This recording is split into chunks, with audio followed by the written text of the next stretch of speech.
Hao to all the Chinese speakers and to our Indian speakers. I would like to welcome you as well and say namaskar, namaste, and good morning to all the English speakers. You can see from the choice of this room that this is my first solo effort. So I could have chosen another room, but I did look at other rooms, but this is the most appropriate when we decided to do the filming. So I would like to extend my personal welcome to all the speakers who came all the way from China, India, or from other parts of the United Kingdom. And I would like to begin by first welcoming Professor David Dunn, who is the head of department of our Department of Political Science and International Studies, to formally welcome our speakers. Okay. Good morning and welcome particularly for those who've come a great distance. I'd like to welcome you to the University of Birmingham, which, as you may know, is the Times and Sunday Times University of the Year, which shows that you can't believe everything you read in the papers. But actually, it's worth mentioning that because the effect of being University of the Year has been one which has resulted in a massive increase in applications to the university. So where we're experiencing the Hawthorne effect, that which is observed changes by virtue of being observed. And as a consequence of that, we are about to appoint 3 new lecturers on the bountiful number of students that we're going to receive in the autumn.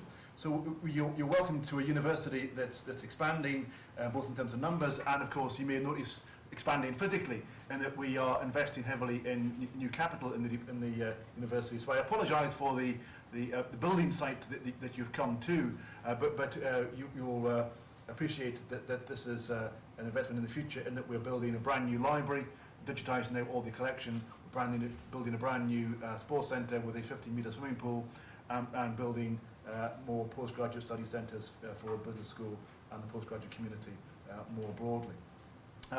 We're very proud of our campus, so I hope you get a chance to see that when you're here. We're very proud of our art gallery. I hope you get a chance to do that when you're on campus or at some point in Birmingham. And we're very proud to have you here to the Department of Political Science and International Studies. We're very keen to invest in the study of Asia-Pacific region, and this conference is something which we're very proud and happy to support both financially and in terms of our academics. Thank you. Thank you very much, David. With that, I think I should say a few words in terms of why this conference is important. In one sense, it's self-justifying. China is the Middle Kingdom and India is Mahabharat, or which also translates as Great India. But there are lots of other reasons why this conference is important. In my sense, there's a lot of academic and public interest in the relationship between United States and China. Also a great deal of interest in the relationship between China and Japan, and between China and other East Asian countries.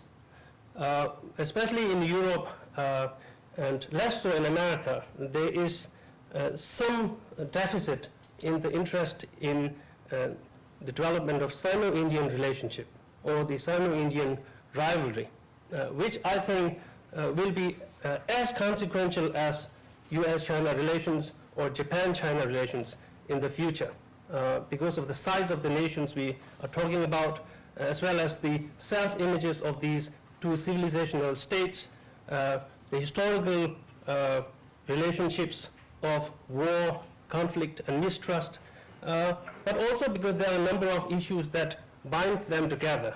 They are at similar stages of economic development, although China is ahead. There is a great deal of economic exchanges. We're talking about over $60 billion US dollars of trade between China and India, which they are trying to upgrade to 100 billion US dollars in a few years. but this economic relationship is also reflective of an asymmetry and inequality, as well as China being ahead of India.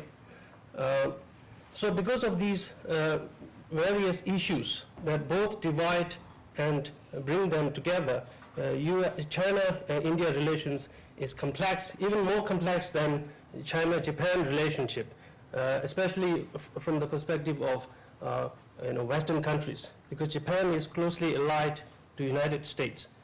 So we have a good understanding of where Japan will go in the case of a US-China showdown or some other conflict. But in the case of India's approach to place in the China-Western sort of competition in the future, it is less predictable because of India's history and because of India's size and its self-image. So because of these various issues, it is important to get a good understanding of current dynamics as well as future development of Sino-Indian relations. So that is, in short, the rationale for this conference. And with that, I would like to begin the first panel, which will deal with the bilateral relationship between China and India in the context of their simultaneous rise. So we'll kick that off by inviting Professor Tu Youkang, who is a professor of South Asian and Affairs at Fudan University in Shanghai, China. So, Professor Tu, would you like to start, please? You can come here.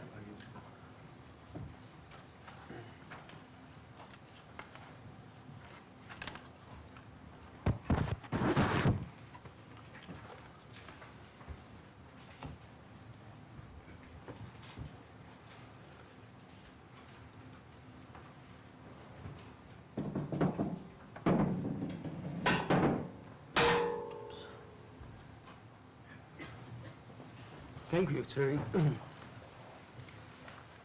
Good morning.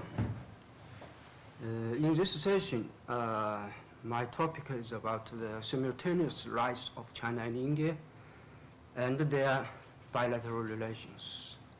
I think the world has witnessed important and profound changes since the end of the Cold War. But in my opinion, in the long run, the most significant development in recent 2 or 3 decades should be the rise of China and India.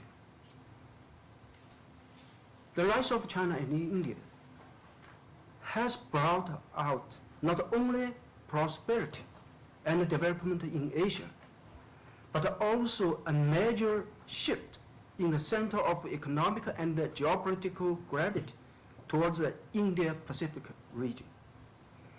Meanwhile, the Sino-Indian relations have transcended bilateral scope and correspondingly have acquired regional, global, and strategic significance. Just now, Tsering mentioned that the future of India-China relations will be as consequential to everyone as the US-China or China-Japan relations. Yes, I agree with that. But on the other hand, I don't agree with that. Why? Because in my personal view, I believe the China-India relations is much more important than China-Japan relations in next decades. Think about 2.6 billion people, 1/3 of the world population. So my presentation will be divided into 3 parts. The first part, China and India in the course of simultaneous rise. Since 30+ years ago, when China adopted the reform and opening up policy, Chinese economy has made remarkable achievements with a sustained growth of average 9.8% a year. Now, China's GDP, total important export volume, and foreign direct investment are all ranked second in the world, while its reserves of foreign exchange remains in first place. In addition, China successfully hosted the Beijing Olympic Games and the Shanghai Expo in recent years, marking China's further integration into the world, and the acceptance and the recognitions by the international community. With the increasing comprehensive national strengths, today China stands in a new starting point of development and is moving steadily towards the target of building a well-off society by the middle century and bring about a great rejuvenation of the Chinese nation. As China's important neighbor, India has maintained a rapid economic growth since the implementation of economic reform in 1991. Especially during the period of 2005 to 2009, India's annual average economic growth rate reached more than 8.6%, with 9.7% in 2007, the highest one in its history. According to U.S. Central Intelligence Agency's statistics, India's economic strength in 2012 ranked the third in the world in PPP, in purchasing power parity.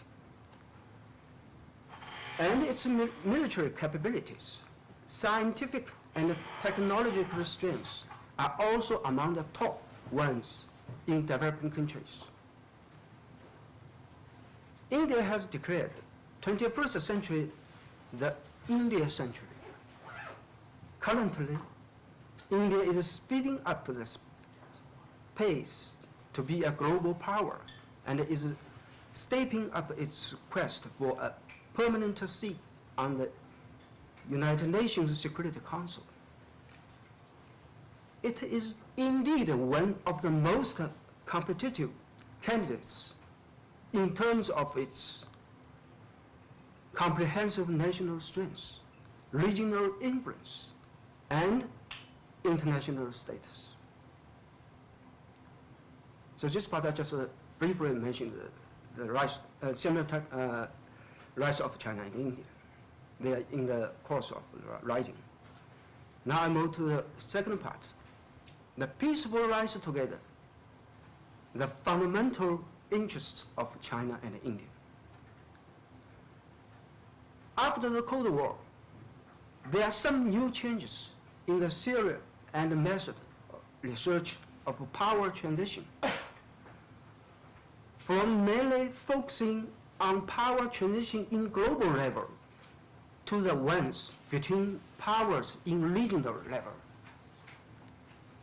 With the rapid development of China and India in recent years, some Western scholars, such as Douglas, Lamb, Ronaldo, Thurman, and Jack Kruger, on the basis of power transition theory, speculated that the rise of emerging powers would impact on the existing international order, challenging the leading country of the international system, and even alleged that the disputes and the conflicts between China and India will increase and escalate in future. According to their speculation on the power transition and the power parity theories, The future relations of two emerging powers, China and India, is far from optimistic.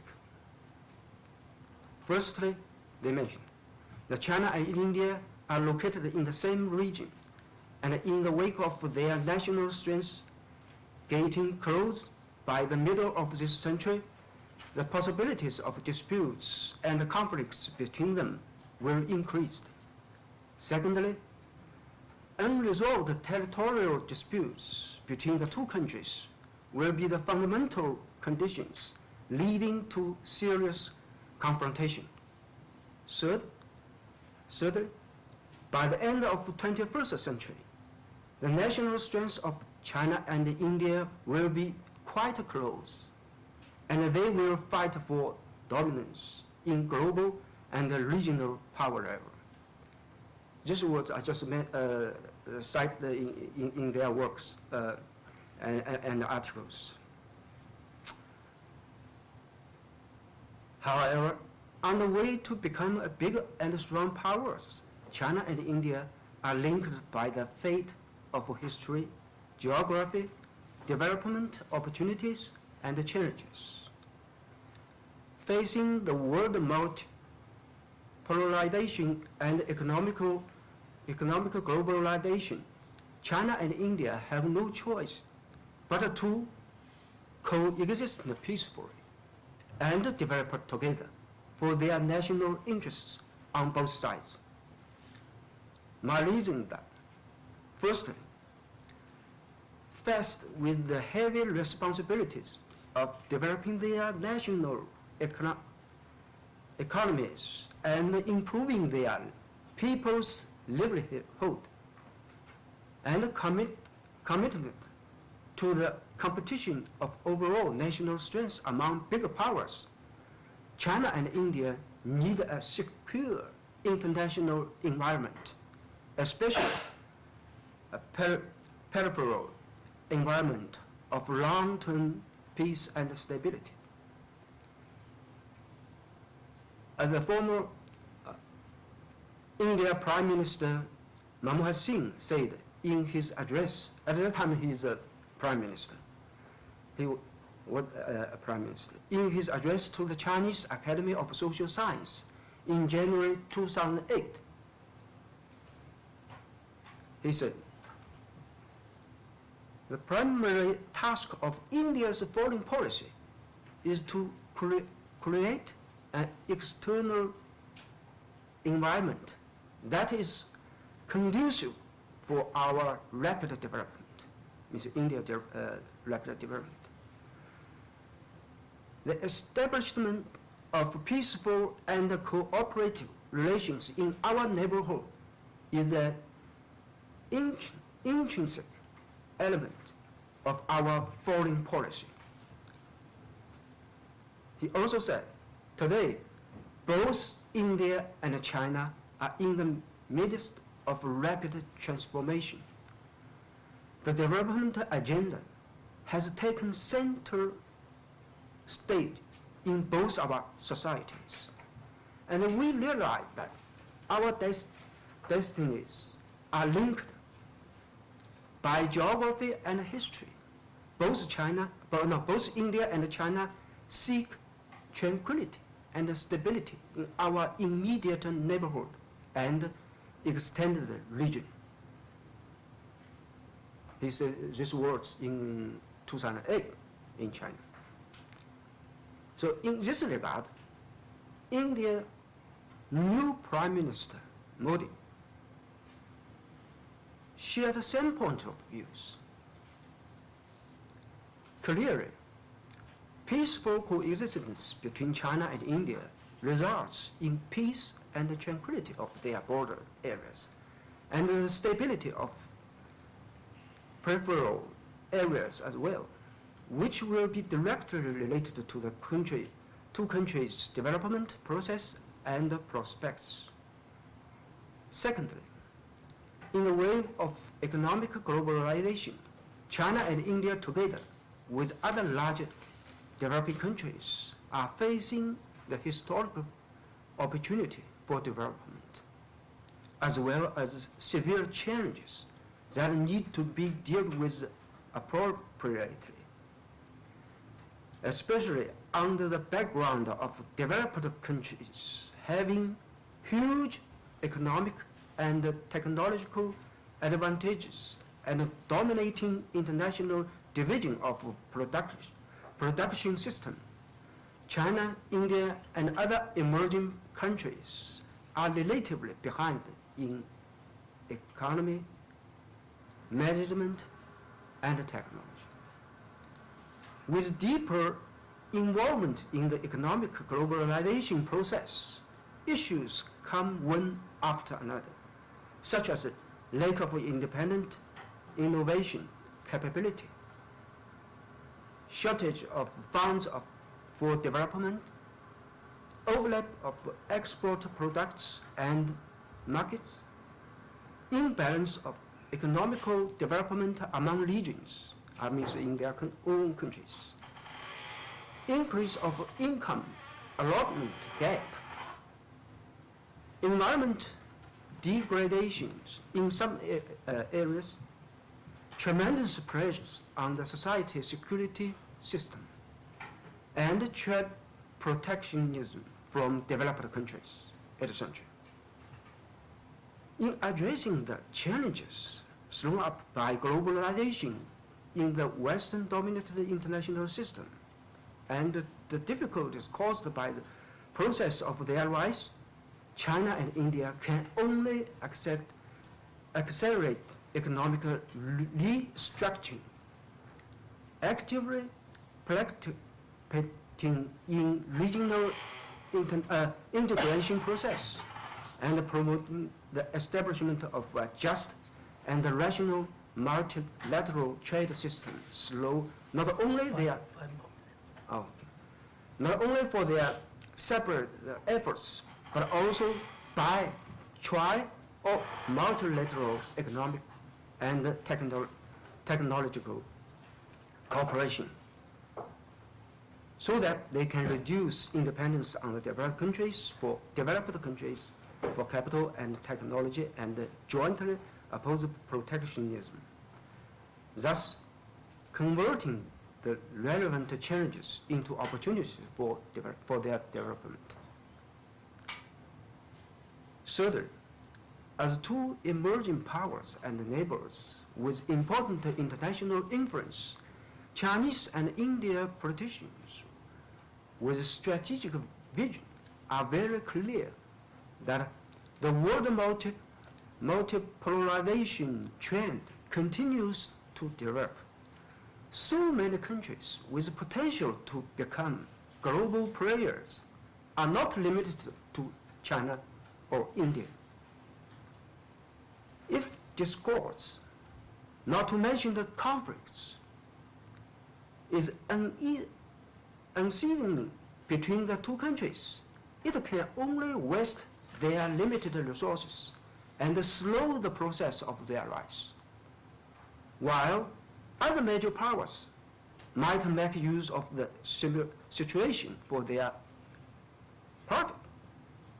In fact, the relations among major powers in the new centuries are complicated, in which there are not only competitive factors, but also more emphasis on cooperation and even interdependence.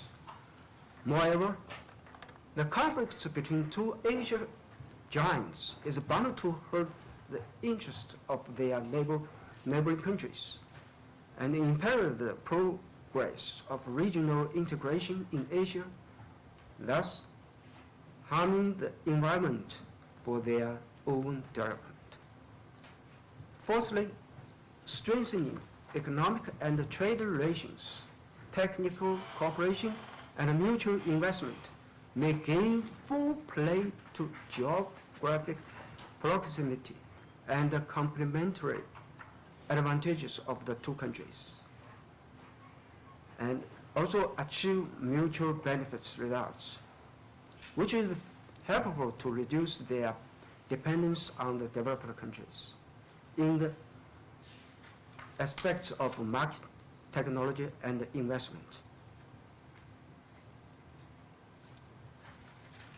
Finally, as the world's two largest developing countries, China and India shares a lot of common and also similar views on many major international issues, such as a multipolar world, economic globalization, reform of the international economic and financial system, international political and economic order, democratization of international relations, South-North relations, climate change, and World Trade Organization talks. So, since the time is very limited, so I just omit someone. Obviously, if China and India live in harmony, both countries are likely to realize their simultaneous rise, help shape the Asia century, and contribute more to the world peace and development. So now I'm on to the third part. The Sino-Indian relations tend to be more mature and stable. Chinese Foreign leader Deng Xiaoping clearly pointed out as early as 1982 that the problems between China and India are not very big. There was no threat to India from China and vice versa. It was nothing more than a border problem. In fact, China and India have attached great importance on the resolution of their border issues since December 1988.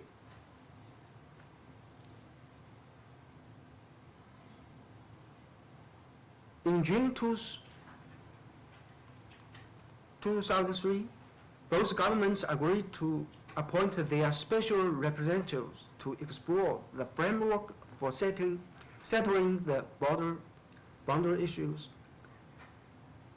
The special representatives of the two countries have held 17 meetings since September 2005 and have signed the agreement on the political parameters and the guiding principles for the settlement of the China-India boundary question, and the border defense cooperation agreement as well. Currently, they are probing into a fair and a reasonable solution to this issue, to this question, which can be accepted by both sides. More importantly, both China and India attach great importance to their bilateral relations. There are some examples. I think I don't want to spend more time to speak it one by one. How many minutes left? If you can conclude in 2 minutes. Okay.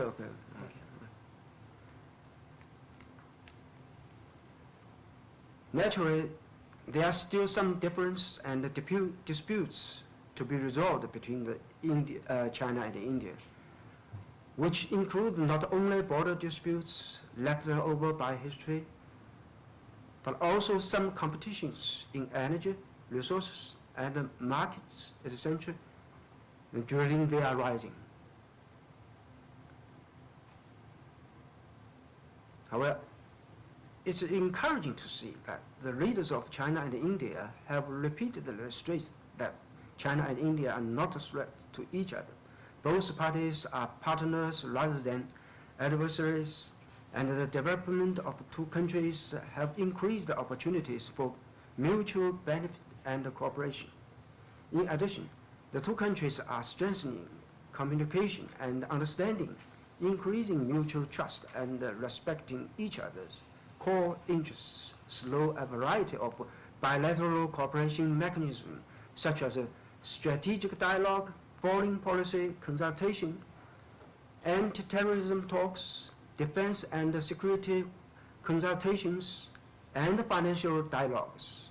Due to those bilateral mechanisms, they can handle each other's concerns properly, resolve the relevant differences in a timely manner, and maintain the vigilance to prevent the interference by internal and external effects from the development of bilateral relations. All this shows that China and India have a highly consistent understanding of the importance of their bilateral relations, which reflects the determination and the will of the two sides to jointly maintain and develop their friendly relations, and is in line with the interests of both countries and India, as well as the whole Asia. Thank you. Thank you very much.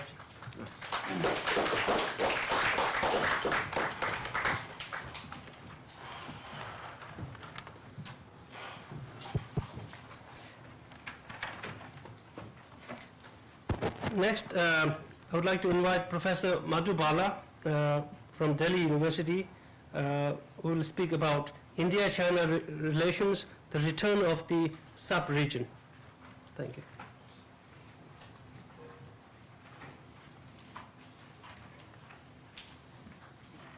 Would you like to sit or stand? I'm not quite sure. Maybe I'll stand. Yeah, it's up to me. Thank you. Good morning. I'm really happy to be here. I spent yesterday walking on your canal, and it was great because Delhi is 46 degrees, and this was just so refreshing. So thank you for inviting me, especially in the summer here. Right?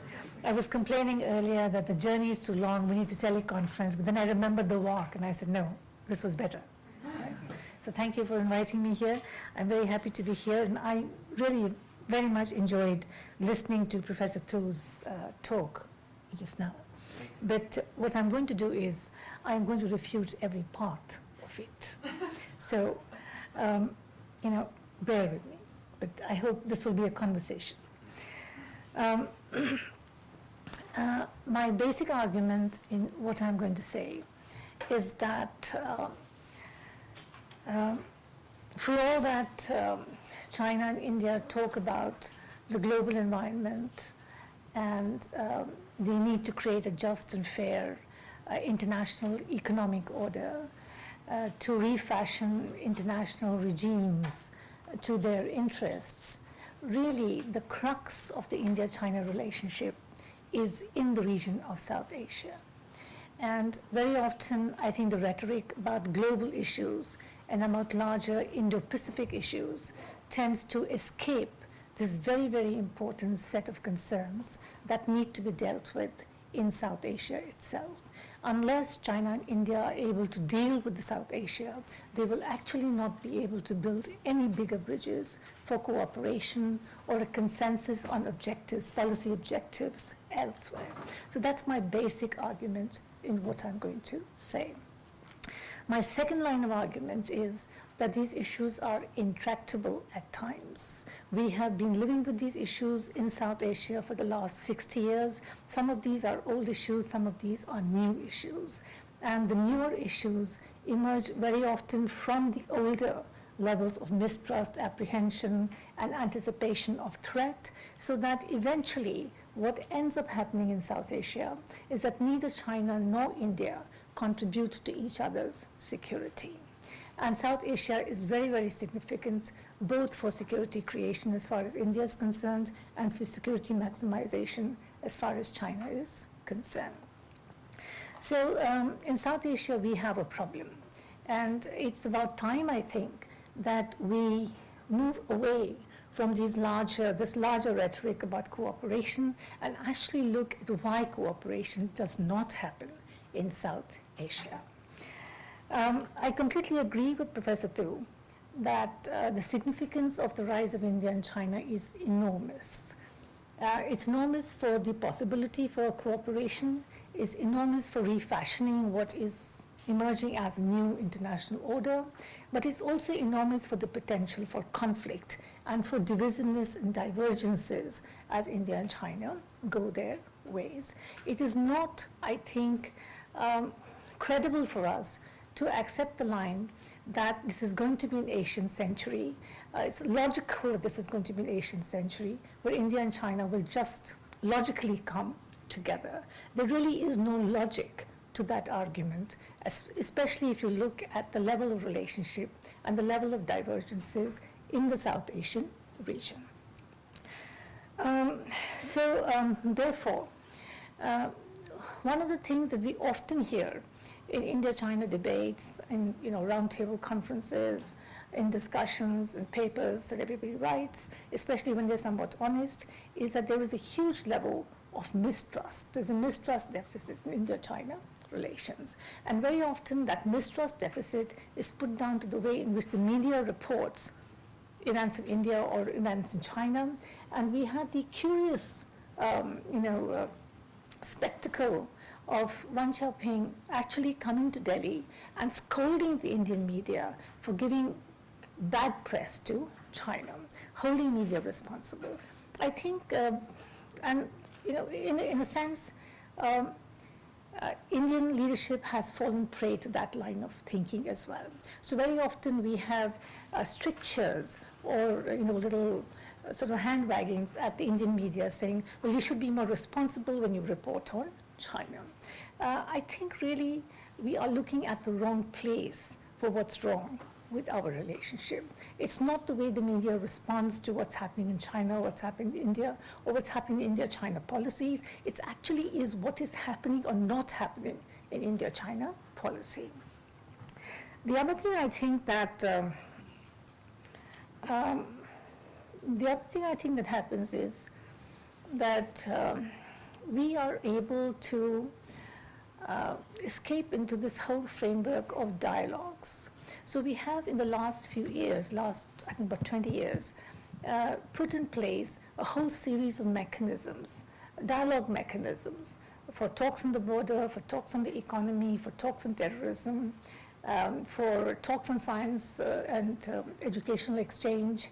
And yet none of these dialogues actually have ever become institutionalized frameworks which have rules and binding mechanisms where both countries, China in particular, I think, but both countries together, actually honor what's happening or move these talks ahead. So nothing has actually ever come out of these talks. For example, the dialogue on terrorism was started in 2002.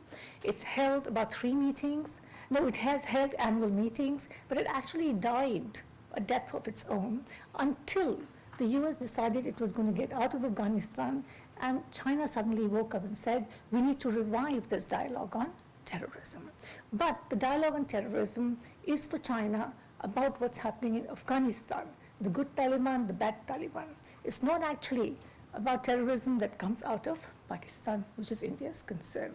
So we've got 2 different positions at the table in the dialogue on terrorism, and it's a non-starter for that very reason. So we've got this whole situation where we talk about policy in relation to global affairs and global issues, climate change, the WTO, Doha Round, but we talk about dialogues as far as our bilateral sets of relations are concerned. So we really do not have a political commitment to the institutionalization of our bilateral interactions or our bilateral concerns. And that's one of the reasons why in the recent past, really the dialogue mechanisms have failed to even prevent some levels of conflict. If you look at the way in which we have proceeded, we made some breakthroughs in 1993, 1996. We had confidence-building measures. We had an agreement on political guidelines to discuss the border and to resolve the border issue. And then we had subsequent agreements on how to manage the border. And yet last year, it all fell apart because the Chinese pitched their tents in Debsang and Ladakh and refused to move out. So at the end of it, what was the result? The Chinese said, well, we need a new mechanism for border management, and we agreed. Okay? So essentially, the dialogue mechanisms, the agreements, the CBM measures have actually not worked in a crisis. And because they're not institutionalized, because there's nothing binding about the rules and regulations, and because there is no political commitment, I think, or very little political commitment, only intermittently, to these rules and regulations, if at all they exist, these things don't stand scrutiny. And in a crisis, they collapse. The Chinese have been acted a little bit differently elsewhere. If you look at the Shanghai Cooperation Organization, which was actually set up to deal with the issue of terrorism and nuclear proliferation after the demise of the Soviet Union, it very quickly emerged into an institutionalized structure. And it is China's actually initial institutionalized structure that deals with security issues and economic issues for Central Asia. Such a regime, such an institution seems not to be possible in the South Asian situation. Partly, of course, and there's a lack of political commitment to that. Partly, the resolution of the border is seen to be intractable because of domestic conditions within Tibet. But partly also, I think it has to do with the range of asymmetrical powers in South Asia, and the fact that China is not willing to deal with India as a primary power in South Asia, and would like really to have Pakistan, Bangladesh, Myanmar, well, not Myanmar, Sri Lanka on board, but particularly Pakistan on board. So parity between India and Pakistan becomes the main consideration for the lack of commitment to any kind of institutionalized structure within South Asia. This is, of course, not to say that that China considers bringing Pakistan on board for the border resolution. That's a completely bilateral issue. But nevertheless, for other issues in South Asia, I think the lack of institutionalization has to do with the kind of frictions and the kind of divisions within South Asia itself. It's very, very difficult to create a consensus on issues in South Asia with Pakistan and India at loggerheads. So we've got a situation which is not, I think, a situation that is conducive to cooperation, broadly speaking. And these very happy comments that we make, policymakers often make, we just listened to Manmohan Singh's speech in China, really cover up the fissures that need to be looked at much more closely. The interesting part, of course, is that it's in South Asia that all of India and China's security issues are nested, in a manner of speaking. Tibet is a central issue for Chinese security, both internal and external. It's a central issue in the resolution of the border conflict, and it's an issue that is so complicated because of the fact that Dalai Lama lives in India. There is a diaspora, Tibetan diaspora in India, and because the Chinese constantly feel that there will be are constantly apprehensive about the implications of this diaspora for the internal stability of Tibet.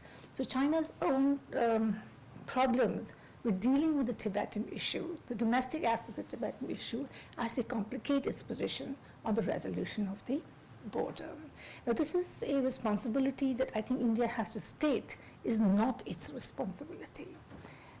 India has been host to thousands of refugees over the last 60 years.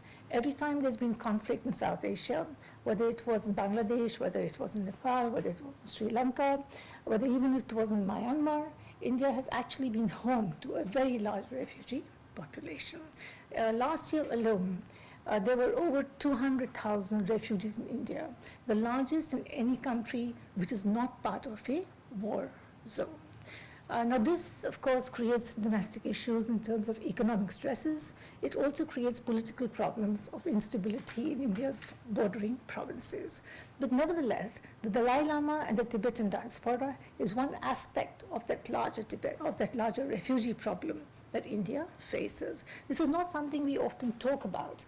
And, you know, the refugee problem was one thing that became the crux of decision-making, the basis for decision-making over Bangladesh, for example. It sort of triggered the whole Bangladesh response, the Indian response to Bangladesh in one sense, apart from other strategic issues, of course. But the fact of the matter is it is very difficult for China to understand that while the Dalai Lama and the Tibetan diaspora live in India, really the responsibility for their living in India falls on China's shoulders, not on India's shoulders.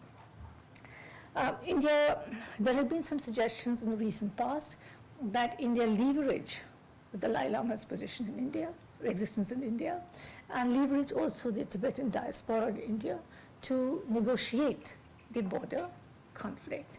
That hasn't happened so far, but if the border issue becomes increasingly intractable, and if China's position on Tibet, especially the reiteration, demanding that India reiterate Tibet as part of the territory of China in every official proposal,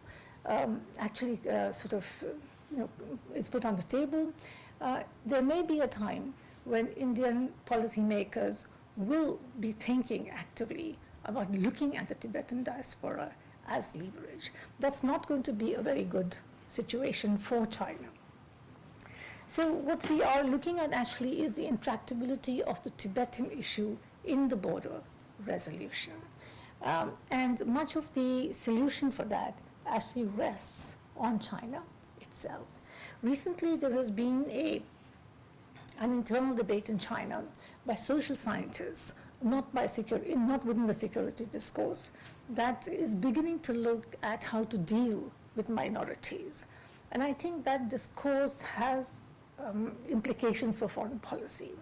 One of the arguments of that discourse is that rather than treating minorities as a political issue, as a political problem, you should deal with them through a policy of acculturization. Now, while that has its problems in terms of cultural assimilation and all the coercion that goes with it, nevertheless, it moves the minorities out of the military security dialogue. The first time this happened was in the late 1980s, and it actually provided a context for the opening of a conversation with India on the border. This was the time Rajiv Gandhi went to Delhi, and Deng Xiaoping said, let's talk about the border, right? We may, let's talk about the whole new set of relationships, and we will discuss the border when the time comes. Now, this new discourse in China that comes out of the social science establishment, not of the security establishment, could actually provide a new context for the opening up of a debate on, or at least a new policy position on the resolution of the border. It's early days yet, but India needs to track that debate and see what kind of context it creates. The other thing that I think is very important for us to look at is the fact that cooperation actually needs a lot of mutual adjustment, hard mutual adjustment through negotiations that actually deal with the problem at hand. I think China's had this experience in dealing its membership of the WTO. Right? It took China 16 long years of negotiating with country after country and the US to get entry into the WTO. In that process, China gave up much. It actually compromised on many aspects of its economy and its economic opening up. So the experience of negotiating with the WTO is a valuable experience, I think, that needs to be actually applied to negotiation on the border, where real adjustments on both sides actually need to be made. Now, whether there's enough political will to do that, whether in fact both countries are willing to rethink the premises of their security foundations and security needs and desires is a different thing. But nevertheless, yes, I'm done. Right. The other concern, I think, is apart from the border and Tibet, is of course Pakistan. Right, China's ability to, and this is something when Indians stand up to speak, everybody knows they will talk about Pakistan, right? So, but Pakistan is a real issue, and it's an issue because China's support for Pakistan, its contribution to its nuclear program, its arming of Pakistan, actually has complicated the situation in South Asia. But more than that, recently I think what's really complicated the situation is China's commercial and military presence in the disputed area of Pakistan's Kashmir. For a long time, when China signed the 1963 treaty with Pakistan and India protested that Pakistan had given territory to China, China's response was that when the dispute is over, we will talk about this. That line of action, that line of argument is no longer heard on the Chinese side. In fact, what is heard now, and this is really troubling for Indian policymakers and anybody who looks at this whole issue, is that China now talks about a border of 2,000 miles, which is disputed, whereas earlier it was talking about a border of 3,600 miles. So there's an absence of about 1,600 miles in that calculation now, which means, and this is an extrapolation from this, we deduce from this, that China's internal policy has changed to looking at the Pakistan part of Kashmir as a non-disputed area, and as something that is now effectively under Chinese control and that does not have to be negotiated. Now, this changes the goalposts on the border discussions and the border negotiations. And this is likely to create all kinds of other impractical problems as far as the central issue in South Asia is concerned. So Pakistan becomes an accessory, in a sense, to China's position on border negotiations. The other thing, of course, is that, in a sense, there has been, China has been blindsided on Pakistan because Pakistan has actually lent itself to its strategic ends and strategic objectives. Pakistan has been a huge facilitator for China as far as its policy with the US was concerned, as far as its interaction with the Middle East is concerned, and also as far as keeping terrorists away, fundamentalists away from Xinjiang for a very long time was concerned. So in a sense, Pakistan's that enduring relationship has had a very, very strong basis in a strategic partnership. What China is looking at today is the dual pillar of policy in South Asia, which is the economic partnership with India and the strategic partnership with Pakistan. It's not going to work, obviously, because India sees its relations with China as more mired in strategic conflicts and strategic competition rather than in economic interaction. India's economy very often is said is supposed to be complementary with China's. It's actually not complementary with China's. And one of the reasons that we are very, very cautious, the government is very, very cautious about allowing Chinese investments to come in and opening up trade in different sectors with China, is that Indian manufacturers just can't put up with the competition. So in a sense, what we are looking at also at the economic level is a series of issues where the logical cooperation that is often put forward is not actually going to happen. Therefore, this whole argument about a dual pillar policy in China, in South Asia, strategic for Pakistan and economic for India, is something that India is not likely to accept as a credible Chinese policy in South Asia. That's something that China may want to rethink. The other, and the last thing that I want to say really is that in a sense, China's expansion into South Asia and other South Asian countries it's a double-edged sword. On the one hand, I think India understands now that the definition of security has to be wider. It has to be a definition also of human security. And in South Asia, which is where poverty is endemic, where natural disasters, underdevelopment becomes a form actually of underlies conflict and underlies misery and creates a refugee problem for India. It is better if South Asian states are actually begin to develop and have stable political institutions. I think in the past, India has actually unilaterally done some of that, moved along those paths with Bangladesh, with Sri Lanka, etc. And so in a sense, it sees China's entry into these countries, its investment, its aid, as infrastructure programs, as facilitating the development of these states. On the other hand, I think it also looks at these with some alarm, because Indian policymakers, the bureaucracy in the foreign policy making establishment has always had this view of South Asia as its background, right? And the fact that it could actually go ahead and implement all kinds of policies in South Asia, and South Asia would have to suck it up. So in a sense, I think that's been challenged a great deal.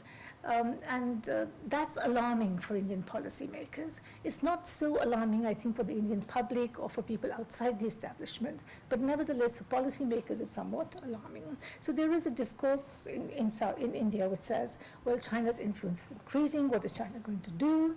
And suddenly we meet this China challenge at different places, in Dhaka, in Colombo, in Rangoon. So what do you do with this one? Right? Now you can do two things. You can either cooperate with China on this, make common cause in the development of South Asia, or you can actually block all of these things. India doesn't have the capacity to block, right? One second. It doesn't have the capacity to block. So I think in these areas it's going to have to cooperate to some extent, right? One of the reasons, of course, is that all of these countries are independent countries. They have independent foreign policies, and they have choices to make, which they readily make. And finally, what I want to say really is that I think we need to be very careful when we say that cooperation is the logical outcome of the rise of India and China. I think we may be looking actually at competition. We may actually even be looking at conflict if we don't do a series of things. One of the things we need to do is actually active institution building in South Asia, which will bring the issues, the strategic issues on the table for primarily India and China to discuss, and perhaps other South Asian states to discuss as well. We need to regionalize security issues in South Asia rather than actually just keeping them at a bilateral level for the long run. The other thing, of course, that we need to do is that we need to move foreign policy out of the halls of the bureaucracy. This, I think, is a serious matter in South Asia, and China as well.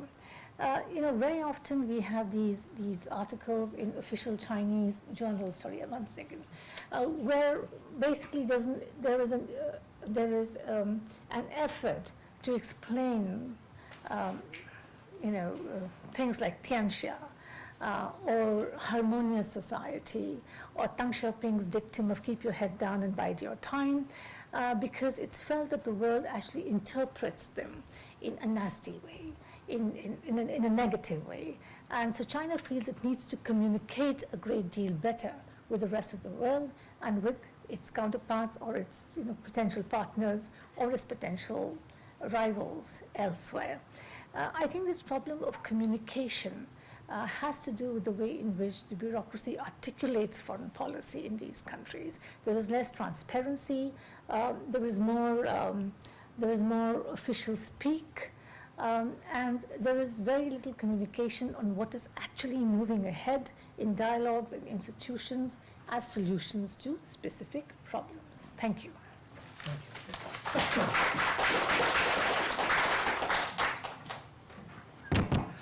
I think taken together, the last two papers give us a balanced view of the bilateral relationships. So next, we have Professor William Calhoun from London School of Economics, who will speak on Chinese-Indian encounters from strategic studies to fine arts.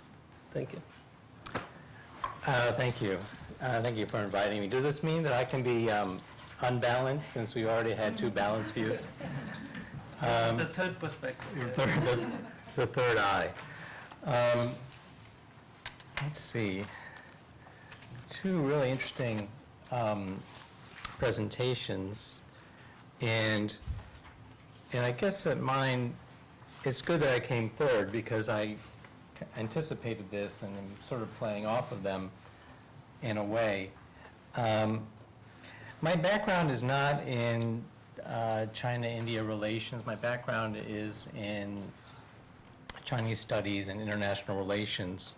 And generally what I do is something a little different than the first two speakers, is that I'm more interested in issues of ideas and how they impact on policy. And as you'll see, I look at the interrelationship between culture and power in particular. And so last year I published this book, China Dreams, 20 Visions of the Future. And it examines how public intellectuals in the PRC have been talking about the future. And I do this book, and then in my presentation today and my other work, I usually try to do it in a comparative way. So in this book, I was kind of placing the China dream in relation to the American dream. And my paper today is actually the start of my next project, which is looking at comparing how Chinese and Indian, again, public intellectuals are thinking about the China century, the Asia century, the India century. And so over the past year and a half, I've been interviewing a lot of intellectuals and strategists in Delhi, some in China, and reading a lot of books. There's a lot of books written, especially in India, about this kind of rise of China, emerging China, China-India relations, and they're very interesting. What I found in just doing this background research is the situation was very strange because, studying India as a new country, very different country from what I'm used to, but it was also quite familiar. And it was familiar because the China-Indian relation is an asymmetrical relation. And I found it quite similar to the asymmetrical relation between China and the US. So I just you can just read what I'm saying up here. So China, when it talks about the 21st century, it usually sees itself as an alternative, and an alternative specifically to the United States. So you hear about the China model versus the Western model. You hear about the China dream versus the American dream. The China, generally Chinese people representing China often talk about a different form of capitalism, an authoritarian form of capitalism, where democracy is seen as a problem rather than as a solution, and I'll come back to this later. And then in this asymmetric relationship, China often complains that the US doesn't treat it with the proper respect, that Beijing calls for more attention, calls for equal relations. This was the basis of the discussion a year ago when Xi Jinping went to California. He says, we need to have a new model of great power relations. This is saying US has to take us more seriously. And I thought this is very similar to how Indian scholars and public intellectuals deal with China. That India sees itself as an alternative future, but rather than positioning itself just as an alternative to the West, many Indian public intellectuals see their country as an alternative to China. That India is presented as a economically successful Asian country that is a democratic alternative, a pluralist alternative to China's authoritarian capitalist party state. But then, like in Sino-American relations, India thinks that China doesn't take it seriously enough, calls for more attention, more respect, more equal relations. Indian scholars, when they're being optimistic, they're hoping that India and China can work together in what is called an Asian way to avoid confrontation and build trust, confidence, and consensus. And to me, this was quite interesting that there's a very similar situation or very similar discourse in Sino-American and Sino-Indian relations. I think it's also part of this notion of triangular diplomacy. So India, when it's talking to China, it always seems to be talking, or often seems to be talking to the United States as well. And that, in a way, now India is seen as a swing state or as a bridging state, and is trying to play the United States and China off of each other to get various benefits, to get various influence in the international system. And it's trying to do this while still maintaining an independent foreign policy. this is actually what China was doing in the 1970s and 1980s, that it was very consciously playing the Soviet Union and the US off of each other while also trying to maintain an independent foreign policy. And what this triangular diplomacy does, it seems like it puts India or China in the past in a strong position, but actually it's an uneasy position. It's always a problem of being the weakest state, the weakest side in the triangle, because this leads to a sense of disappointment. And you see this both in India now and China earlier. And also it leads to things like the trust deficit that we heard Professor Bhalla talk about, big trust deficit between China and India. And again, this is what people still talk about as one of the main problems between the US and China. I think that there are some strategic shifts going on. This is, I guess, where I disagree with Professor Bhalla. And maybe I'm over-exaggerating or over-interpreting things. I think that all of this new China-India relations in the 21st century is taking place in a changing security environment. And the first thing is everybody takes for granted now that there's a grand geopolitical and geoeconomic shift in power from the West, from Euro-America to Asia. But I think there have been some shifts in India's strategic calculus, a shift from how China, or how India is hyphenated. This comes up a lot, I'm not sure why. So the hyphenation is very important. So is the hyphenation of India-Pakistan, India-Pakistan, or is it now, I think it's shifting to India-China relations. I think there's also a shift in the way people are thinking about conflict in India, a shift from the mountainous border region to more maritime encounters. And this is why I put Raja Mohan's book cover up here, because this is his main argument, that it's the Sino-Indian rivalry is in what he calls the Indo-Pacific, a new theater. The third shift that I found interesting was one that's more up my alley in terms of things I usually study, and it's a shift from the hard power of military and economic relations to the soft power of ideas and values. There's immense interest in both Delhi and Beijing about grand strategy. Both countries think they need a grand strategy, don't think they have a proper grand strategy.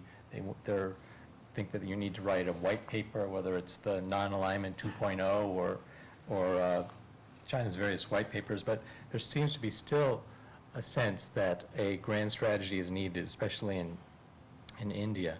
In his book called Pax Indica, Shashi Tharoor was talking about comparing China and India and saying that India was strong in software, whereas China was strong in hardware.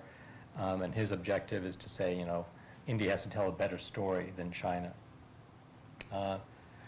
Arvind Gupta at the IDSA, the main military think tank, it was really interesting with little or no prompting. He started talking about ideas and ancient culture and things, and he was very frustrated. He says, everybody's talking about Confucius and Sun Tzu. Why isn't anyone talking about Kautilya's Artha Shastra? Actually, I can't even pronounce it. But his point is that everyone's talking about China's strategic culture and Chinese ideas. Why aren't people talking about India's ancient culture and ancient strategic texts? And he wasn't just talking, he was telling me how the IDSA was actually investing a lot of time and money in kind of publishing these texts and getting commentaries on them to kind of meet the challenge of Sun Tzu in the 21st century. I also talked to some left-wing people in Delhi, and I was again surprised that they were thinking about ideas and traditions and trying to rather than seeing India as a secular state, but try and have a more critical appropriation of Hinduism, while always being wary of presenting it as an alternative to Hindu nationalism. I guess this is even more important with the Modi election. I guess my point is that I was pleasantly surprised that there's a lot of talk in both India and China about values and about ideas. And people are rethinking tradition for the 21st century. I think even with these shifts, no. Even with these shifts to regional politics and to soft power, the practice is still primarily very state-centric. I mean, as we've heard today. The discussion of India-China relations is done through state institutions primarily, and I found that there's a lot of the books that I was reading that are published in India are edited volumes that come out of these grand state-sponsored conferences. And what I thought was really interesting is that in one of these big books that was talking about strategy in China and India, I wonder what that is. In one of these large books, there was this short chapter, a 10-page chapter by a historian who said that the way to break the impasse between China and India, you have to do something new to break this impasse. He suggested that you need to shift the location of the discussion from state-to-state relations to people-to-people contacts. So he was arguing, Tansen Sen is his name, he argues that in the shadow of 1962, the contacts between diplomats and business people, there's a lot of contact between diplomats and business people in track 2 diplomacy, but this, he argues, has not actually helped to deal with the trust deficit. He thinks that you need to shift from these official contacts to less official intercultural contacts that comes from academics, and not just kind of experts in each other's countries, but kind of a broad spectrum of academics, journalists, and tourists even. He argues that because mutual trust and confidence, he says it can only come from a proper understanding of the other country's history, culture, politics, and society. I went to the Institute for Chinese Studies in Delhi and talked to the director, Professor Achaya, and she told me an interesting story. She's on the National Security Advisory Board in India, and she said that the question that the diplomats and the military officers always ask her is they ask, can we trust China? And her response is a very hard question. How do you know if you can trust someone? Her response is that, how can we trust China if we don't know China? So again, she's promoting the way of dealing with China-India relations has to start from a firm basis of kind of mutual knowledge and understanding of each country. And this is done in many ways, but often the basic one is just to increase people-to-people contacts. So I think here we have a shift, again, in the location of China-India relations from state-to-state relations, from state-to-state geopolitics to people-to-people cultural engagement. And it also entails a shift from thinking about China-India relations in terms of one nation-state engaging with another nation-state to looking at what you could call pan-Asian encounters. And I have a good example of this. So the first part was my strategic studies part. This is the artsy-fartsy part of my presentation. I found that there's this really interesting new project called West Heavens. And it's trying to do the sort of things that the critics I just mentioned talked about. It's trying to bring Chinese and Indians together in a different context. Its first big event, it was a major event, was an art exhibit called Place, Time, Play, Contemporary Art from the West Heavens to the Middle Kingdom. It took place in October 2010, and it ran parallel to the big art exposition of the Shanghai Biennale. It's organized by Johnson Chang, who's the guy smiling there. He's a very interesting person. I talked to him for about an hour and a half. Actually, we did a formal interview, and then we went to his club and smoked cigars and did things like that. It was being in a completely different world.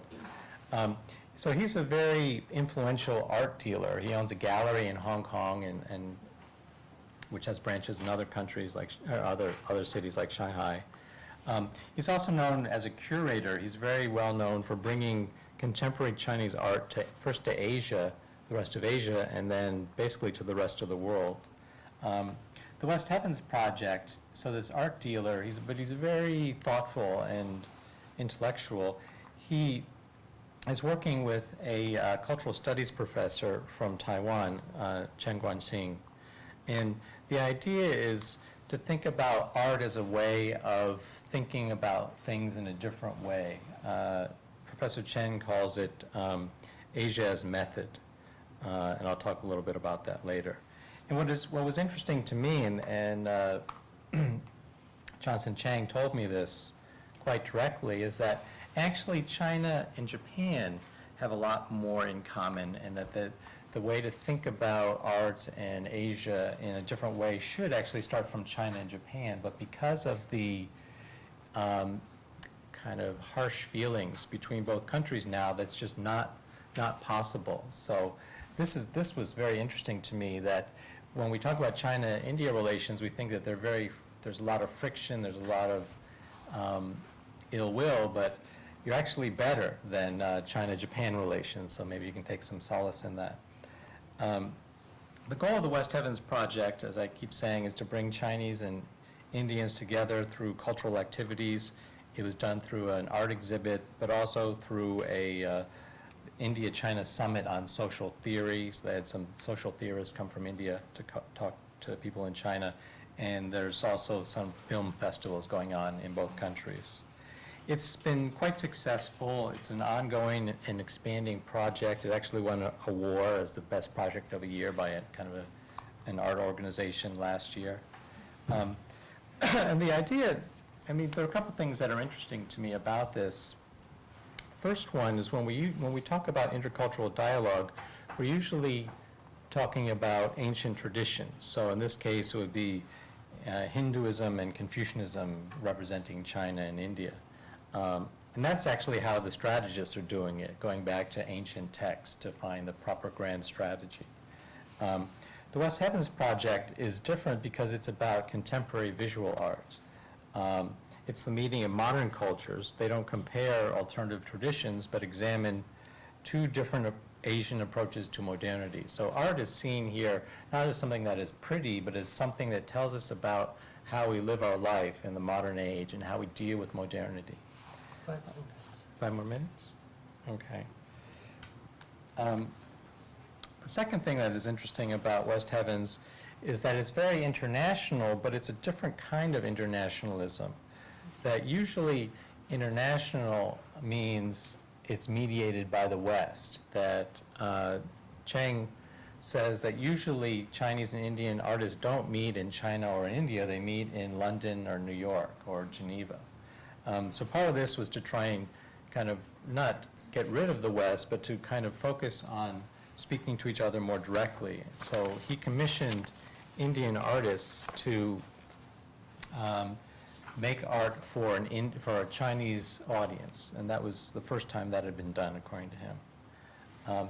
What he's trying to do also is to get Chinese and Indian people to stop thinking of the West as the sort of natural measure for what is modern and what is progressive and what is good. And so he says, quote, "It's crucial to remind ourselves that in our imagination of the world, there is not just the West, but also the West Heavens." So West Heaven is, Xiqian is the ancient Chinese name for India, and it makes people think of the spread of Buddhism from India to China. And what China is trying to do is overcome this prejudice amongst Chinese intellectuals who often look down on India, saying India is backward and poor.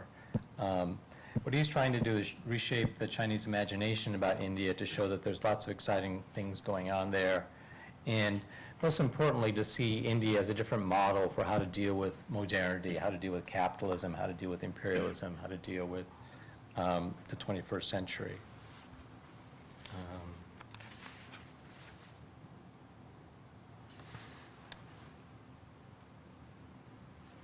Okay. So since it's an art exhibit, I thought I should show you some art. It was an interesting, I didn't go to it. I have the big exhibition catalog. And some of the art was a little obvious. This one on top, No Parallel, compares portraits of Gandhi representing India and Mao representing China, and says, oh, their kind of famous pictures are very similar, sort of as Mao with kids and Gandhi with kids, for example. And I thought this was not the most interesting thing. It's pretty obvious. I think it tells us more about the conventions of portrait photography rather than about what Chinese and Indian leaders are thinking.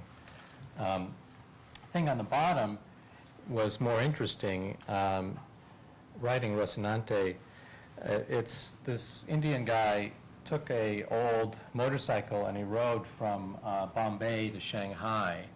And the title, Writing Rocinante, alludes to Che Guevara's ride in South America in the 60s.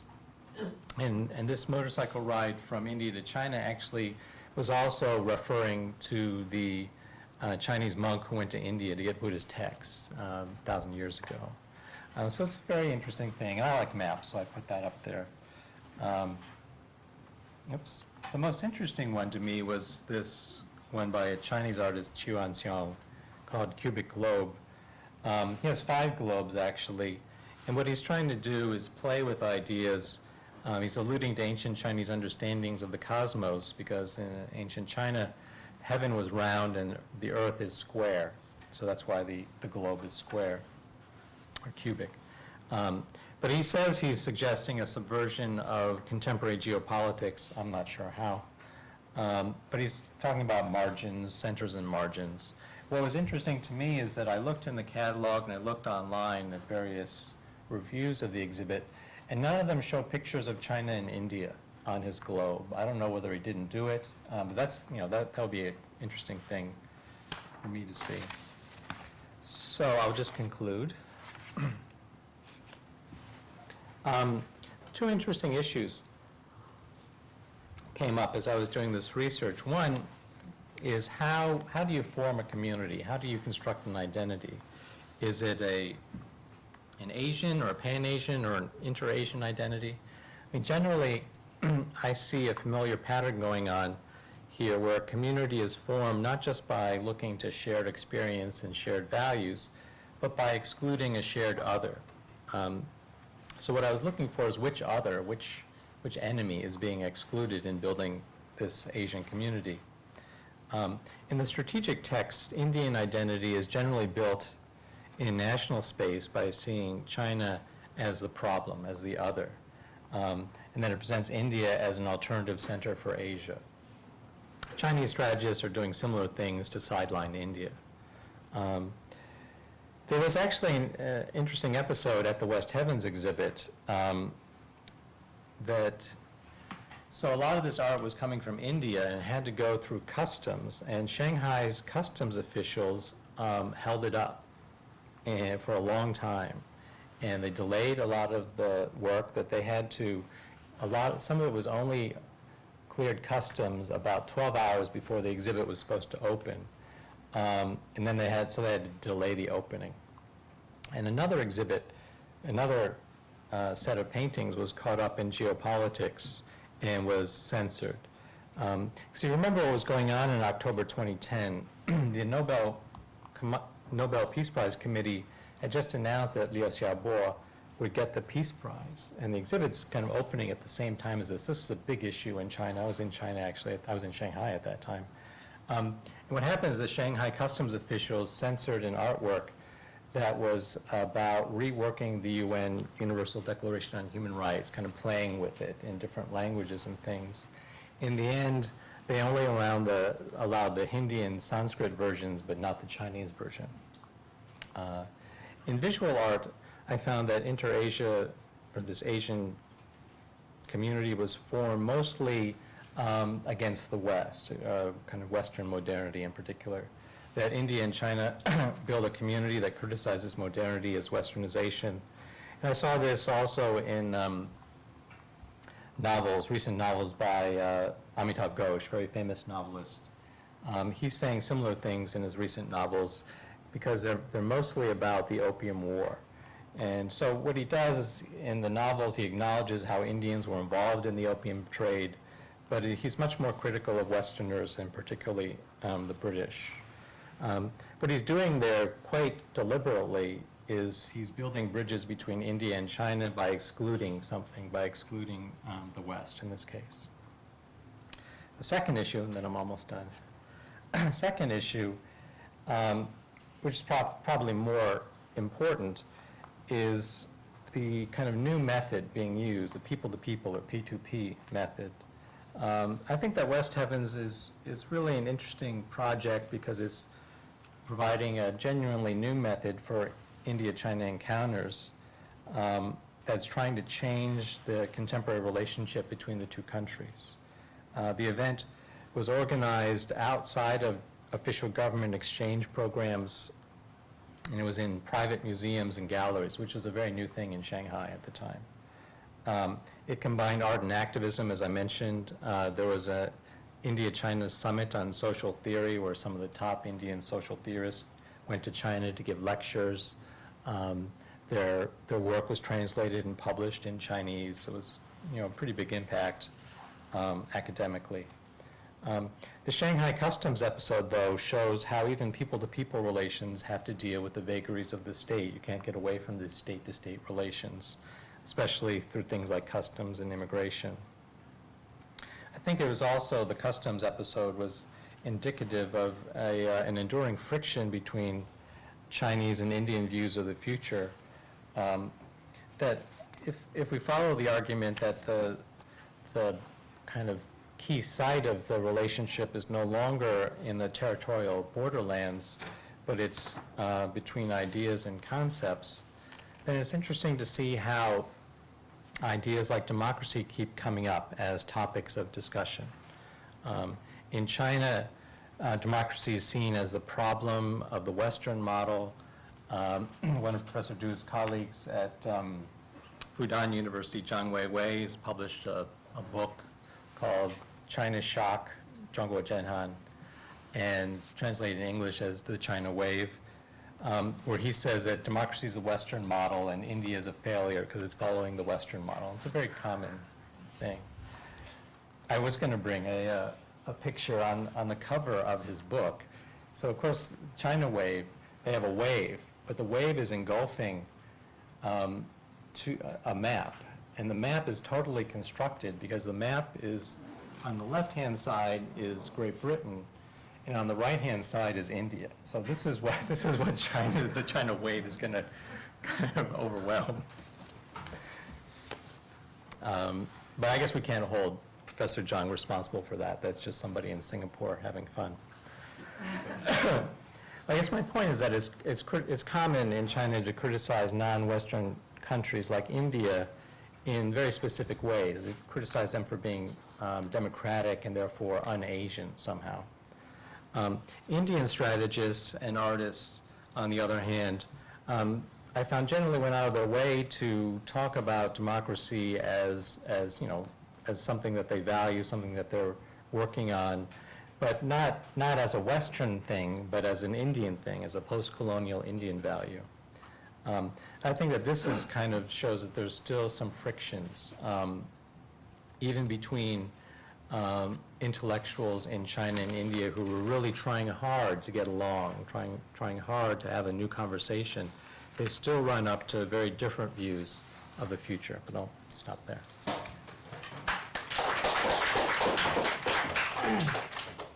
Thank you. We have about 40 minutes for question and answer session. So while I get that mic ready, if you can get ready with your questions. I ran out of conference funds, so I could not hire an extra mic, so we'll have to use this mic. I don't think we need a mic. So I think it would be better for the filming So people. Yeah. Already on.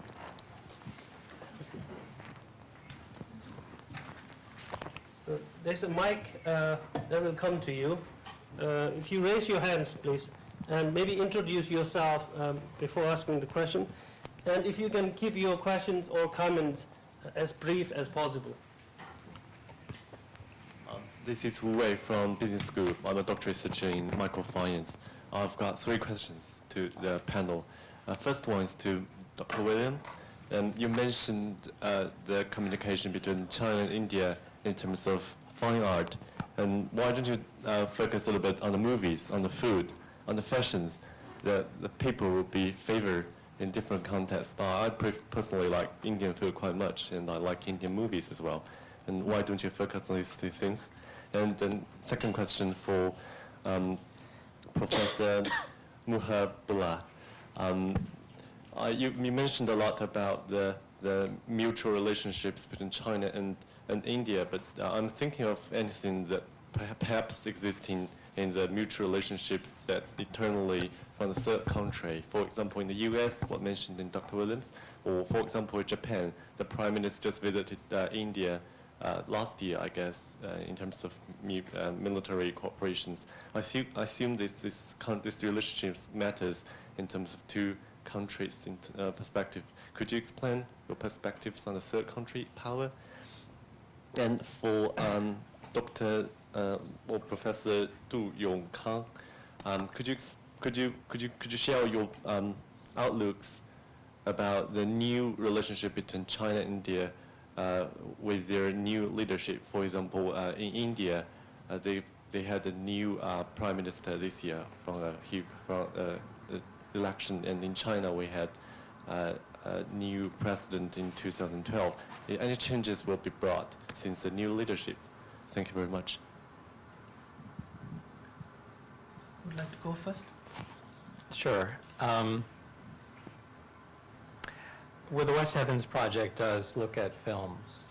They're trying to get away from this sort of Bollywood film to have a more interesting film.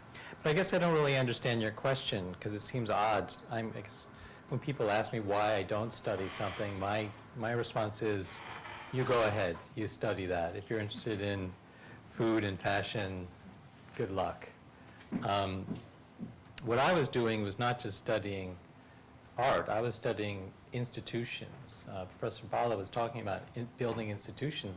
The West Heavens is an institution. It has funding, it has an office, it brings people together.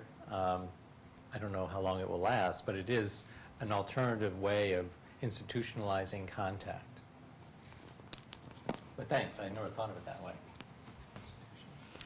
Thanks for your question. Actually, I didn't talk about the impact of third-party relations on the India-China conflict relationship in South Asia, because in a sense, I really did want to focus on South Asia and the fact that we escape into, I think a lot of the debate on India-China relationship escapes into this third-party relationship and tries to explain it from that perspective.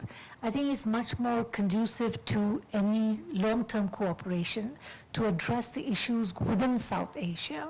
Now, within South Asia, of course, the issue of the United States and its presence in South Asia and its influence in South Asia is very important for the Chinese. Chinese analysts often talk about the offshoring of US relations into China, into South Asia, and they're very upset about this one. So they do try and bring the conversation around to how the US reacts or how Indo-US policy is going to go. And they would like to seek, especially say on nuclear policy, some parity between Pakistan and India. So that's one effect of that. But really what I wanted to do today was, focus on what's germane to South Asia itself without complicating it too much with the intrusion of the US or Japan into this matrix.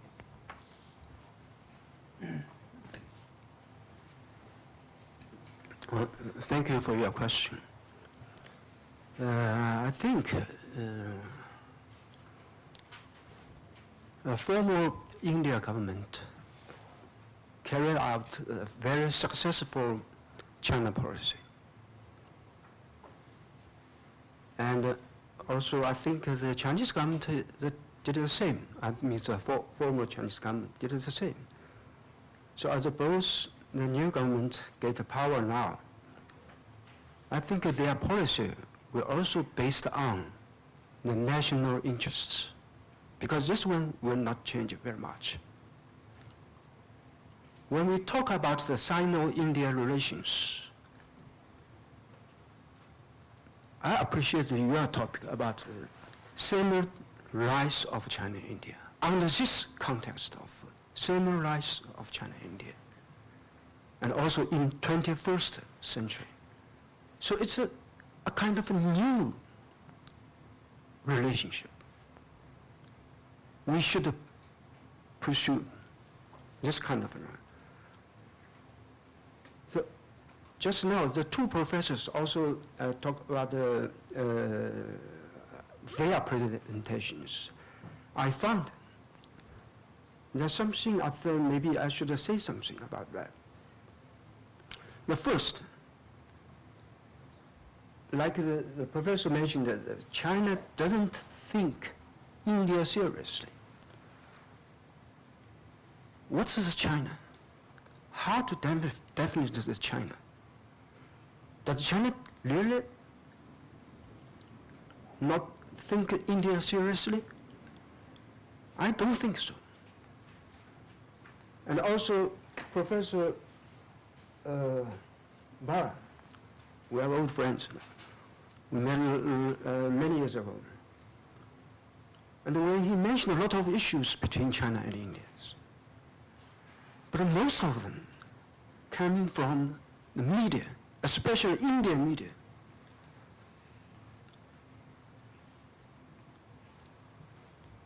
For example, when we talk about the anti-terrorism, when we talk about Afghanistan issues, I think there are really some kind of cooperation between China and the Indian governments. We have anti-terrorism dialogue. We have dialogue on Afghanistan issues between governments. But sometimes they will release some news, but sometimes they don't do such kind of things. But if you look at the India news medias, they always complain about what China did this or what China did that, even about the border issues. But actually, there was no demarcation of the Sino-India borders. There's no line accepted by both sides. So sometimes this side think they invade our territory. And other times they believe their other side send some troops invaded their own country. Because there's no border lines which are accepted by both sides. So that's the issues. When I posted in New Delhi for several years, I read the newspaper every day. I found a lot of rumors appeared in the India media, newspapers. Maybe several days later, there are spokesmen from the Defense Ministry or from the Ministry of External Affairs will say something. Oh, it's not true. It's maybe something. But there are no such kind of Indian scholars. When he wrote these articles, will not stand up and accept they made mistake. They said something which are rumors. That's our problems. So I think now, because now you maybe, I think as a scholars, you cannot take some opinions from media or from one or two or several scholars and think they represent a country. Because when I stayed in India, I met so many Indian scholars. India is an open society. They have shared different points of views. Some people say, oh, the Deng Xiaoping policy is quite good. And some people criticize the Deng Xiaoping's policy. And sometimes they say Chen Mo is good. They have different opinions.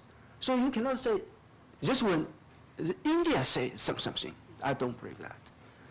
If I just gave you an example, when Premier Li Keqiang get the power as a prime minister, he chose the first country for foreign aid. It's India.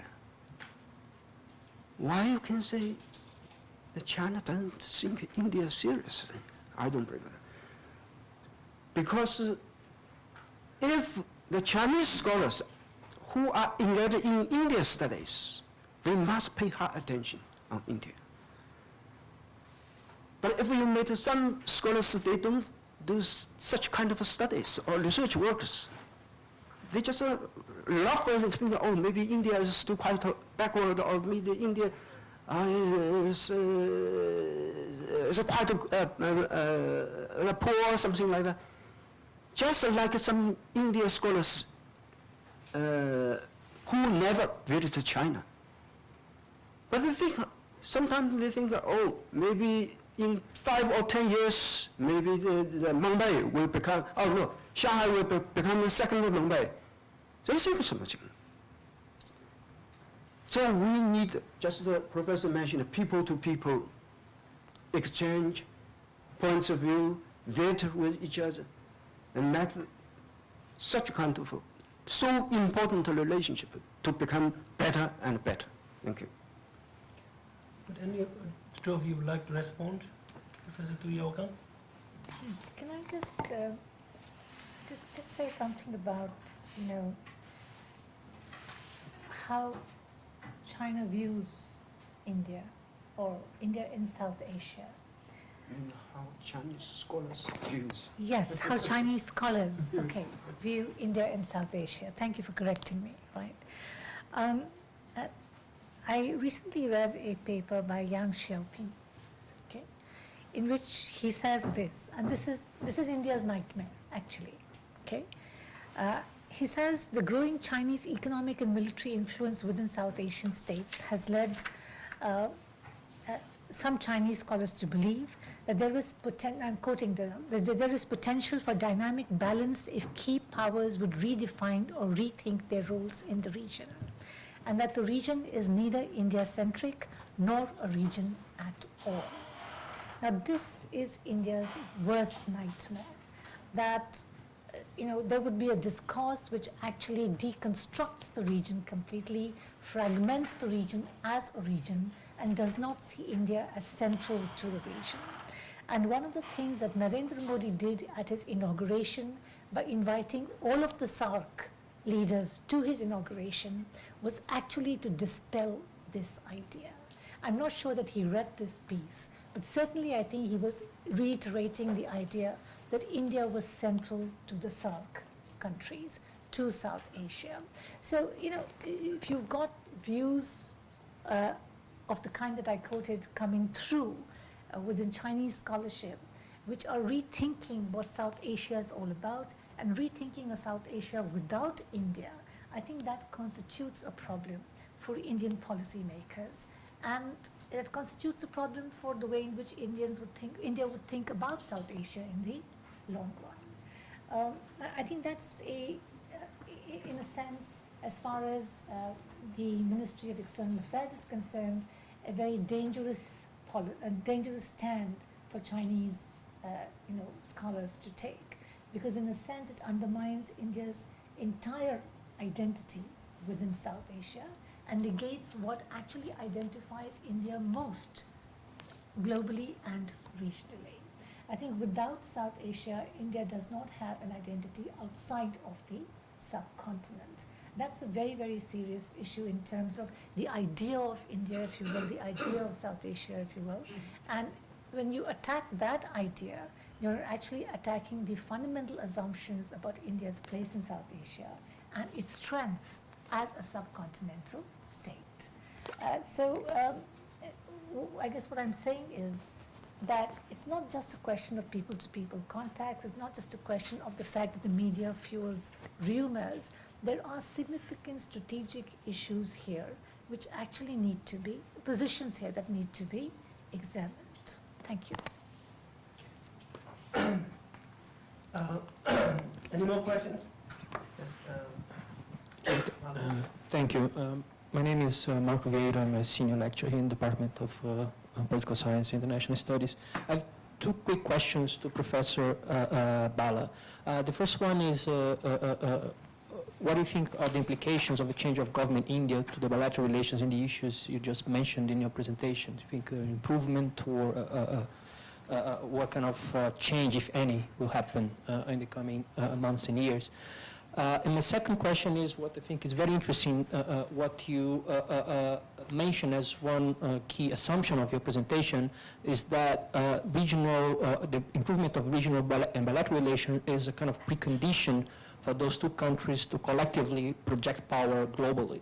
So I think it's interesting, especially because what has been said is exactly the opposite, that cooperation in the context of institutions such as BRIC can help to deal with those regional and bilateral issues because they really want to invest on the common ground they have established already on issues such as a new development bank, a kind of alternative to Bretton Woods that has been built within the context of BRICS. How you see this relationship between the regional, bilateral, and the global?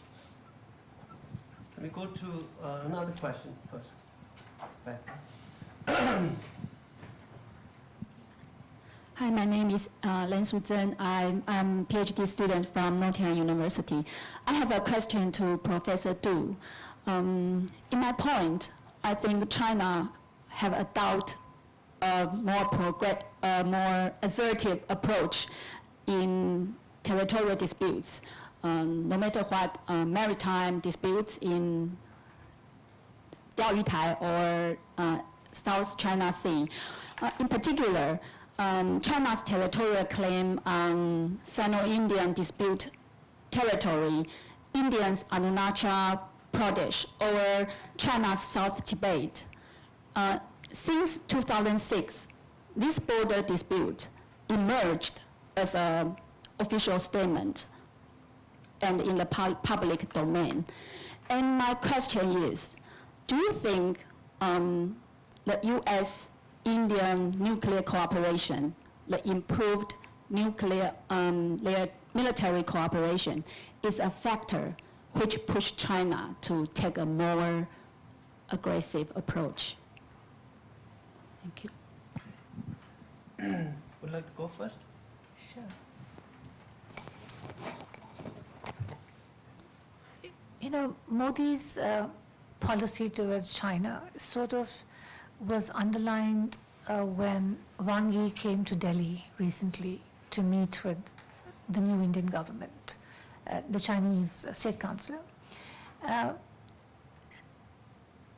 think what happened at that meeting, from what we gather unofficially, of course, is that India was very clear about putting its concerns on the table. One of these concerns was that it wanted to see some forward movement on the border resolution, at least on the next steps to demarcating on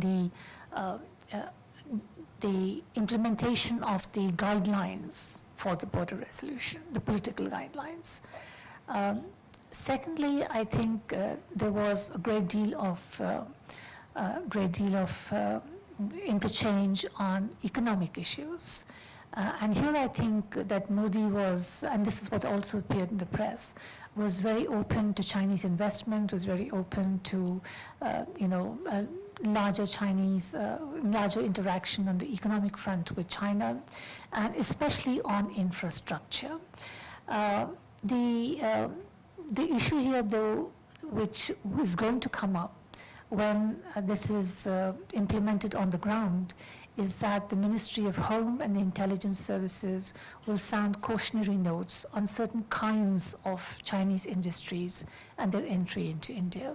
I think what is of concern in the Indian establishment, and they will advise Modi on this, is that many Chinese companies, especially in the telecom sector and various technology centers, are actually state companies. They are state-owned enterprises. So essentially, you are actually letting the Chinese state take over fundamental aspects of sectors in your economy. I think this is a concern. This is a concern not just in India. I think it's a concern in Canada. It's a concern elsewhere where Chinese companies are beginning to invest. And these questions are increasingly being raised. The response from the Chinese, I think, has been that we are moving towards actually corporatizing our state-owned enterprises and letting them, take independent decisions on a purely commercial basis rather than being led by state interests. Now, how far this argument goes, I'm not sure, and how far it's going to be accepted in India, I'm not sure. The other thing, of course, was that I think the issue of terrorism and a dialogue on nuclear issues perhaps was also put on the table. One of the things that happened before Wang Yi actually came to India was that the government moved very rapidly to say that it would sign the clauses on the liability clauses in the nuclear deal with the U.S. So it would actually push the Indo-U.S. nuclear deal on the nuclear thing a little bit ahead than what the previous government had done. And I think that would actually worry the Chinese a little bit. I'm not sure what Wang Yi put on the table in terms of Pakistan-India parity and what it was intended to do with Pakistan, that I think did not come through, because the Chinese do not actually talk about Pakistan with India at all, any aspect of what's happening in Pakistan. So in a sense, I think Modi is going to be more forthright. The other thing that Modi did, I think, was he actually, after Wang Yi left, announced that the Ministry of Home announced that it would encourage people to actually go and reside in border areas.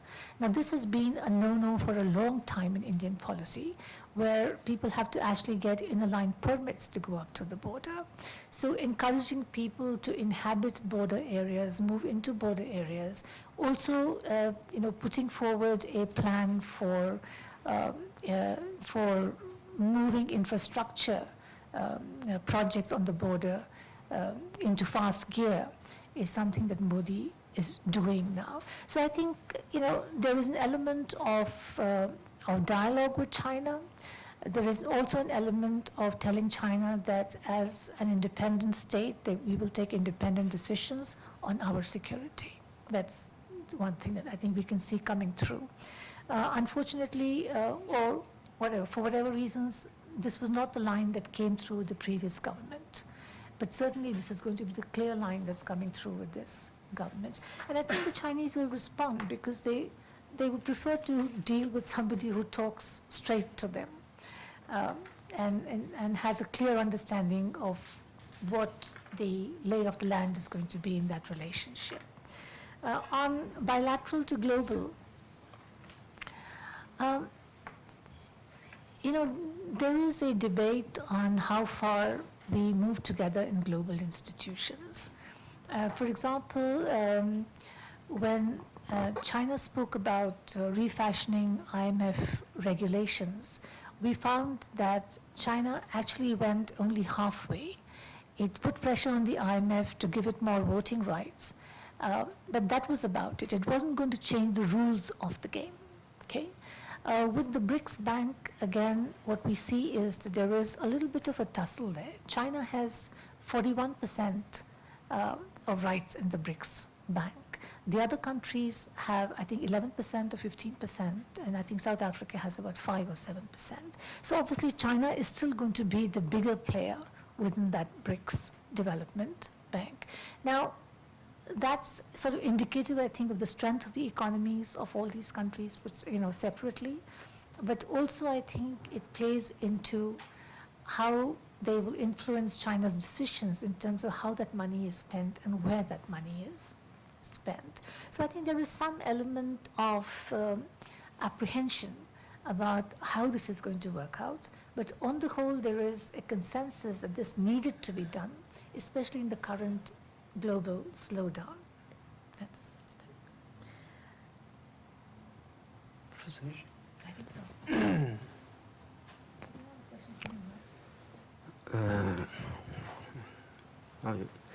Your question involves a lot of issues. I think I just mentioned China carried a kind of a foreign policy which is try to seek a secure international environment, especially a peripheral environment of long-term peace and stability. because of this policy, China can say now we are in the process of rising. So we will continue to carry this kind of policy. But the international environment has changed a lot, especially after U.S. carry out a kind of policy which is called the pivot to Asia and the rebalancing strategy in Asia-Pacific region. I think this topic will be discussed on the third session, but I still want to would like to answer your question a little bit, use a little time. Because under this kind of big background, so you can find, you just mentioned the Delta Island, South China Sea disputes or something else. But you know,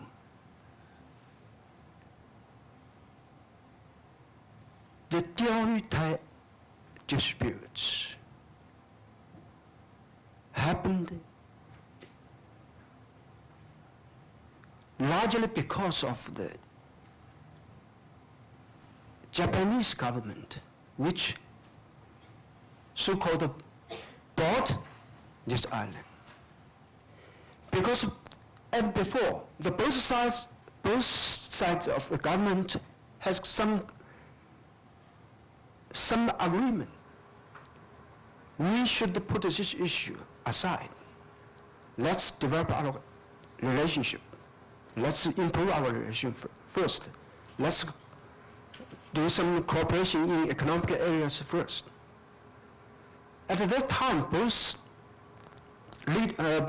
countries' leaders accepted these ideas.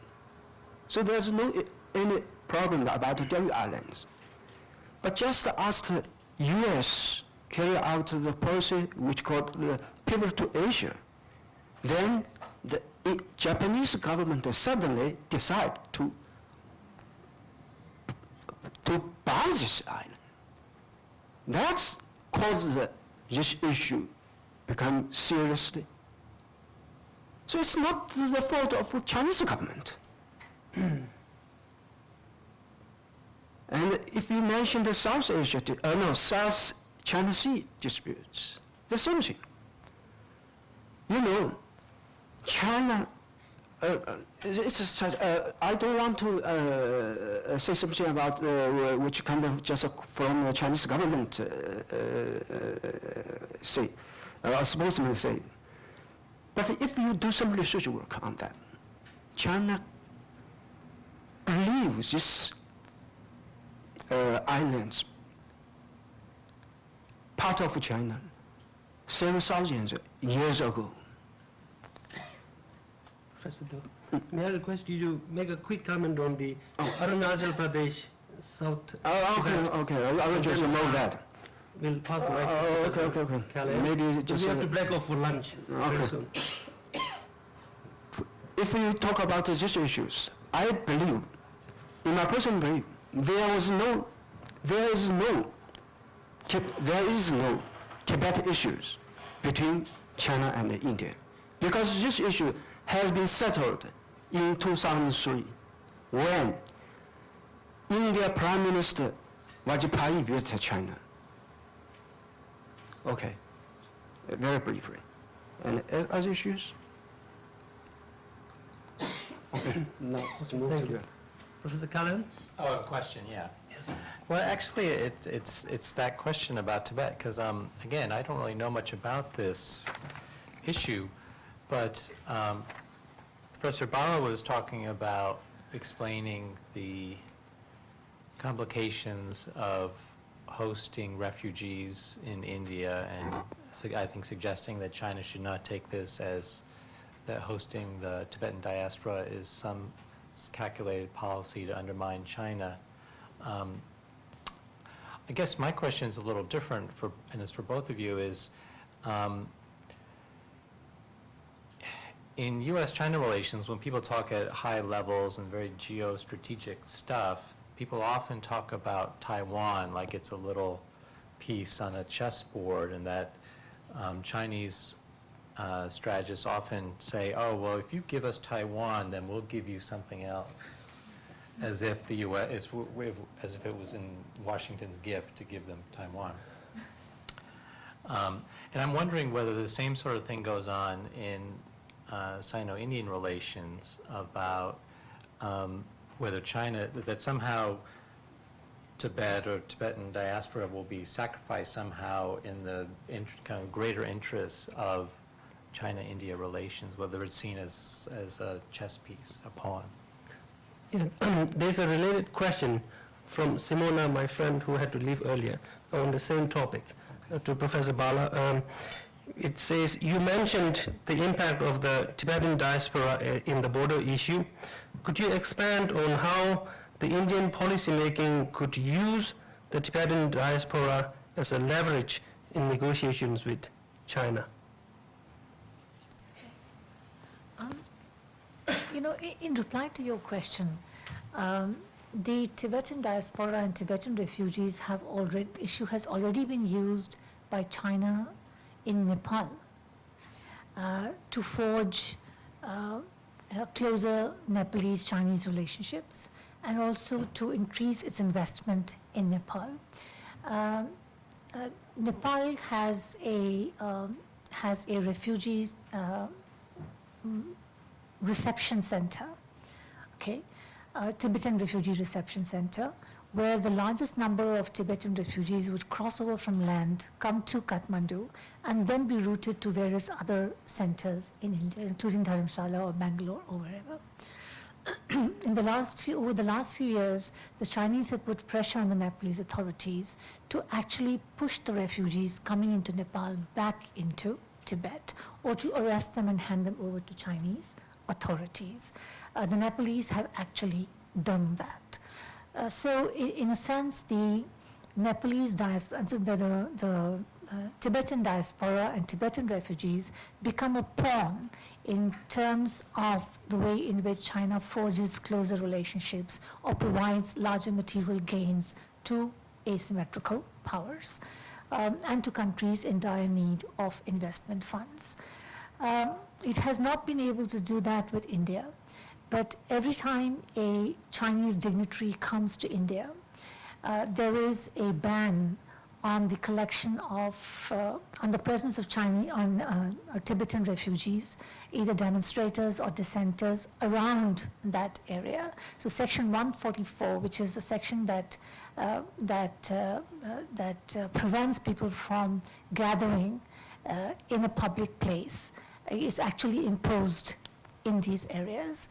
Very often, the police also lathi charge or push the dissenters back quite roughly, and there is a fair amount of outrage on that when people see that, because as a democracy, every Indian citizen feels they have a right to dissent and to demonstrate, and in these particular situations where Chinese dignitaries come to India, Tibetan refugees are prevented from exercising the same democratic rights. So the Indian state is also sensitive to Chinese sensitivities about facing dissent from the Tibetan diaspora.